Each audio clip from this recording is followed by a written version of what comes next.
அவர் இவ்வளவு அன்பா கூப்பிடுறப்ப அதை மறுத்து பேசுறது எனக்கே மரியாதையே தெரியல. அதனால அவர் விருப்பப்படியே நடக்கட்டும். யார் என்ன வேணாலும் எப்படி வேணாலும் பேசட்டும். என்ன ஆனாலும் பரவாயில்ல.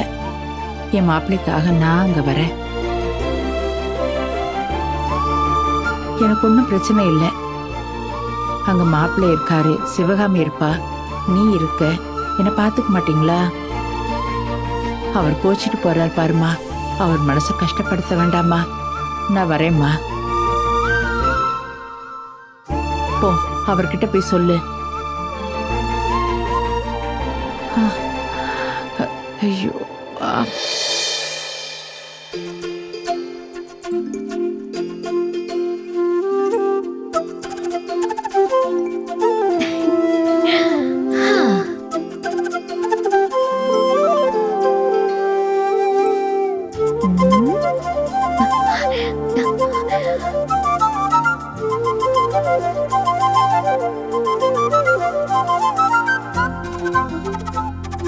ஏங்க, நான் அப்படி பேசினது தப்புதான், என்ன மன்னிச்சிருங்க.